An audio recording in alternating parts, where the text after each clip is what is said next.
खासदार अमोल कोल्हे आणि खासदार सुप्रिया सुळे यांच्या नेतृत्वाखाली शिरूर आणि बारामती लोकसभा मतदारसंघात सुरू केलेल्या जनआक्रोश यात्रेचे जल्लोषात स्वागत महाविकास आघाडी हडपसर विधानसभा मतदारसंघाच्या वतीनं करण्यात आले। माजी राज्यमंत्री बाळासाहेब शिवरकर, माजी आमदार महादेव बाबर, माजी उपमहापौर निलेश मगर आणि हडपसर विधानसभा राष्ट्रवादी काँग्रेसचे अध्यक्ष प्रवीण तुपे, हडपसर काँग्रेस कमिटीचे अध्यक्ष दिलीप शंकर तुपे यांनी खासदार डॉक्टर अमोल कोल्हे यांचं स्वागत केलंय। यावेळी खासदारांना कांद्याच्या माळा घालून केंद्र सरकारच्या धोरणांचा निषेध करण्यात आला। मांजरी फाटा चौकात खासदार डॉक्टर अमोल कोल्हे यांच्या यात्रेच्या स्वागताप्रसंगी माजी नगरसेविका रत्नप्रभा जगताप, राष्ट्रवादी काँग्रेस शरद पवार गटाच्या महिला अध्यक्षा वंदना मोडक, विक्रम जाधव, कार्याध्यक्ष हेमंत बदे, कार्याध्यक्ष सविता मोरे, भाऊसाहेब तुपे, साहेबराव काळे, माजी उपसरपंच राहुल गुले, राहुल जगताप, अमोल हरपळे, काँग्रेसच्या वतीनं नितीन आरू, गणेश फुलारे, बाळासाहेब हिंगणे, जयपाल भागवत, प्रवीण शेवकर, राजेंद्र मारणे, रहमान शेख आदींसह असंख्य कार्यकर्ते उपस्थित होते। केंद्र सरकारच्या धोरणाविरोधात आवाज उठवल्यानं आमचा आवाज दडपला आणि खासदारांना निलंबित केले। शेतकरी त्रस्त आहेत, शेतकऱ्यांच्या मालाला बाजारभाव मिळत नाही, निर्यात थांबवली आहे। केंद्र सरकारच्या धोरणांमुळे शेतकरी देशोधडीला लागलाय। याचा निषेध करण्यासाठी शिरूर आणि बारामती लोकसभा मतदारसंघातून जनआक्रोश यात्रा काढल्याचं डॉक्टर अमोल कोल्हे यांनी सांगितले। केंद्र सरकारच्या या धोरणामुळे खऱ्या अर्थानं शेतकरी भयभीत झाले आहेत। बेरोजगारी वाढली आहे, महागाई वाढली आहे। सरकारला नागरिकांशी देणं घेणं नाही, त्यांचं धोरण सर्वसामान्य आणि मध्यमवर्गीयांचं कंबरडं मोडणारे आहे। हडपसर विधानसभा मतदारसंघ महाविकास आघाडीच्या वतीनं त्यांचा निषेध करत असल्याचं राष्ट्रवादी काँग्रेसचे हडपसर शरद पवार गट अध्यक्ष प्रवीण तुपे यांनी सांगितले। केंद्रीय कृषी मंत्री असताना शरद पवार यांनी जनतेच्या आणि शेतकऱ्यांच्या हिताचे निर्णय घेतले, परंतु आत्ताचे सरकार हिताचे निर्णय न घेता शेतकऱ्यांना उद्ध्वस्त करण्याचं काम करत आहे। त्यामुळे हे सरकार सत्तेतून पायउतार झालं पाहिजे, अशा शब्दात माजी राज्यमंत्री बाळासाहेब शिवरकर यांनी टीका केली आहे। मांजरी फाटा चौकात संपूर्ण कार्यक्रमाचे आयोजन प्रवीण तुपे यांनी केले होते। ट्रॅक्टरवर बसून खासदार डॉक्टर अमोल कोल्हे यांनी केंद्र सरकारचा निषेध केला आहे। नमस्कार, उद्योग महाराष्ट्र न्यूज मध्ये आपलं स्वागत आहे। खासदार अमोल कोल्हे व खासदार सुप्रिया सुळे यांच्या नेतृत्वाखाली शिरूर लोकसभा व बारामती लोकसभा मतदारसंघात आक्रोश शेतकऱ्यांसाठी आक्रोश यात्रा सुरू आहे आणि या यात्रेचं स्वागत हडपसर विधानसभा मतदारसंघाच्या वतीनं अध्यक्ष प्रवीण तुपे व महाविकास आघाडीच्या वतीने करण्यात येत आहे। नेमकं भाऊ, काय मागणी आहे अमोल कोल्हे यांच्या, कशासाठी आक्रोश यात्रा काढली?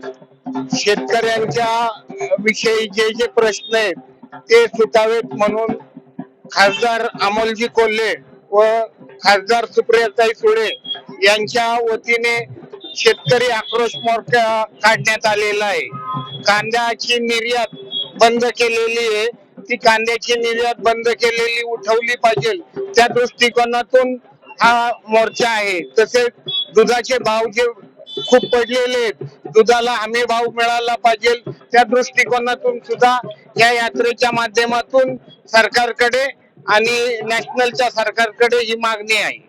अनेक प्रश्न प्रलंबित आहे, महागाई वाढली आहे, बेरोजगारी वाढली आहे। भाजप विरोधात हडपसर विधानसभा कसं आक्रमक होणार आहे?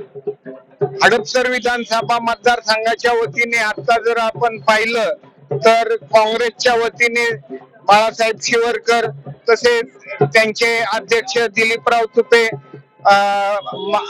शिवसेनेच्या वतीने महादेवांना बाबर व त्यांचे सर्व सहकारी विजय देशमुख व सर्व सहकारी या ठिकाणी उपस्थित आहे। तसेच राष्ट्रवादीच्या माध्यमातून सर्व कार्यकर्ते या ठिकाणी उपस्थित राहिलेले आहेत आणि यांच्या सगळ्यांच्या माध्यमातून महाविकास आघाडीच्या माध्यमातून हडपसरच्या दृष्टिकोनातून हडपसर पूर्णपणाने महाविकास आघाडीच्या बरोबर राहणार आहे असं चित्र या मोर्चाच्या निमित्ताने दिसतं। वतीने काय नेमकी प्रमुख भूमिका आहे? काँग्रेस, राष्ट्रवादी, पवार साहेब आणि उद्धवजी ठाकरे शिवसेना यांच्या वतीने महाआक्रोश सभा आज आयोजित केलेली आहे। खरा हा निवडणुकीचा प्रश्न नाही, मतं मिळवण्याचा प्रश्न नाही, या देशामध्ये जो शेतकऱ्यांचा ज्वलंत प्रश्न आहे त्या संबंधी आहे। मध्य प्रदेश, हरियाणा, पंजाब, दिल्लीच्या आसपासच्या राज्यामध्ये त्या बीजेपी सरकारमध्ये शेतकऱ्यांनी फार मोठं आंदोलन त्या ठिकाणी केलं। अनेक दिवस नाही तर अनेक महिने शेतकऱ्यांनी आंदोलन केलं।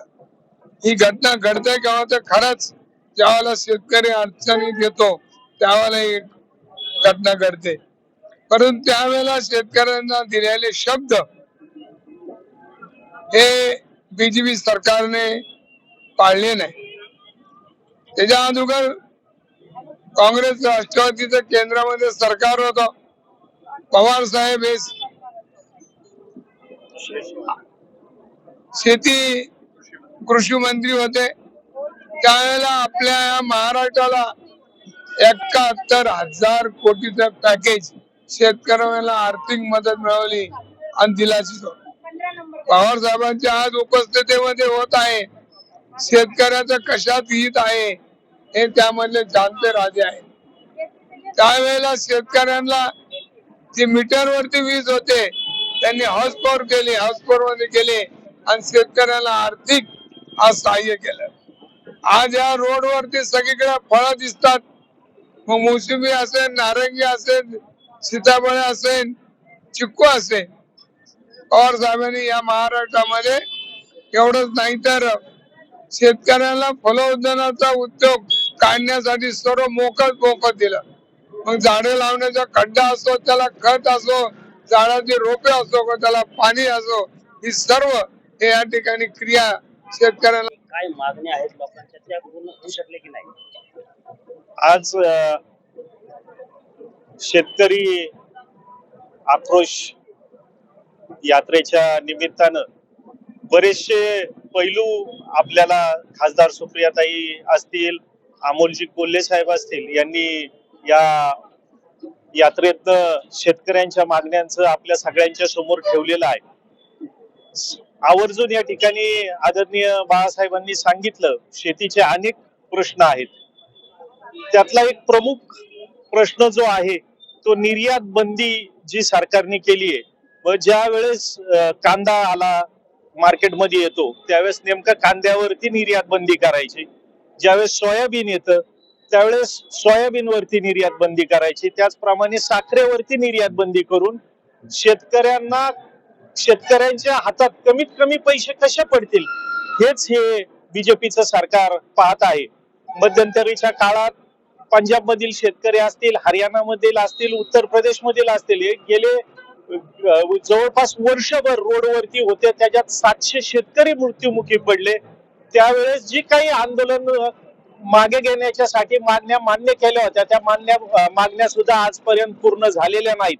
आणि असं असताना खासदार अमोल कोल्हे असतील, खासदार सुप्रियाताई सुळे असतील, हे ज्यावेळेस सभागृहात या प्रश्नावरती बोलायला गेले त्यावेळेस त्यांना सभागृहातनं सस्पेंड करण्यात आलं.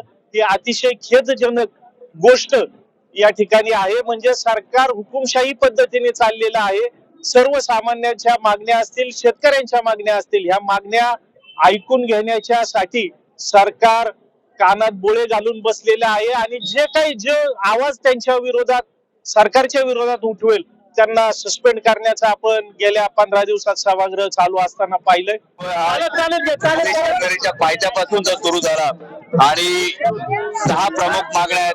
कांद्यावरची निर्यात बंदी उठवण्यात यावी, दुधाला रास्त हमीभाव मिळावा, सरसकट 5 रुपये अनुदान हे देण्यात यावं, त्याचबरोबर बिबट प्रवण क्षेत्रामध्ये दिवसात लाईट देण्यात यावी, सरसकट कर्जमाफी व्हावी आणि आमच्या शेतकऱ्यांच्या मुलांना जे शैक्षणिक कर्ज आहे ते मिळताना सुलभता यावी. ती खरं तर जी कारवाई केली गेली त्यासाठी मी आणि आमच्या महासंसदेचा खासदार सुप्रियाताई सुळे आम्ही मागत काय होतो, कांद्याच्या निर्यात बंदीवर चर्चा करा, शेतकऱ्यांच्या कर्जमाफीवर चर्चा करा. आणि जर केंद्र सरकारला हा गदारोळ वाटत असेल आणि केंद्र सरकार आमचा आवाज दडपण्यासाठी आमचं निलंबन करत असेल तर ही लढाई तुम्ही बघतात आता रस्त्यावर उतरलेली आणि रस्त्यावरून हा सर्वसामान्य जनतेचा शेतकऱ्याचा आवाज हा सरकारच्या कानठळ्या बसवतोय. प्रचंड प्रतिसाद लाभला. ठिकठिकाणी माता भगिनींनी औक्षण केलेलं आहे. शेतकऱ्यांनी या प्रत्येक मागणीला प्रचंड भरभरून असा पाठिंबा दिलेला आहे. आणि आता आदरणीय शरदचंद्रजी पवार साहेबांचं मार्गदर्शन ऐकण्याची ही प्रत्येकाला उत्सुकता लागली आहे. कारण आपल्या प्रत्येकाला आठवते ही जेव्हा कांद्याची माळ आहे, जेव्हा कांद्याला भाव मिळत होते आणि आदरणीय शरदचंद्रजी पवार साहेब जेव्हा कृषी मंत्री होते त्यावेळी भारतीय जनता पक्षाचे नेते या कांद्याच्या माळा घालून येत होते आणि सांगत होते कांद्यावर निर्यात बंदी करा. आणि तेव्हा पवार साहेबांनी ठणकावून सांगितलं होतं की माझ्या शेतकऱ्यांना 4 पैसे मिळण्याची वेळ आलेली आहे, मी निर्यात बंदी करणार नाही. त्याच्या अगदी उलट आता भारतीय जनता पक्षाचं सरकार करतंय. कांदा उत्पादक शेतकऱ्याच्या ताटात माती कालवतंय त्यामुळे पवार साहेबांचं मार्गदर्शन ऐकण्यासाठी आम्ही सगळेजण उत्सुक आहोत. पुण्याच्या पूर्व भागातील 1938 पासून ग्राहकांना गुणवत्ता व सेवेची हमी असलेले अग्रवाल स्वीट्स म्हणजे नुसती परंपरा नाही तर चोखंदळ खवयांसाठी मेजवानी आहे. स्वर्गीय मुन्नालाल अग्रवाल यांच्या प्रदीर्घ वारसा सांभाळत अग्रवाल कुटुंबियांनी स्वीट्समध्ये ग्राहकांची गरज ओळखून अस्सल तुपातील पदार्थ आणि तत्पर सेवेचा वारसा जपत फूड क्षेत्रात नावलौकिक मिळवला आहे. हडपसर, गाडीतळ व आकाशवाणी रविदर्शन येथील अग्रवाल स्वीट्सच्या शाखेला नक्की भेट द्या.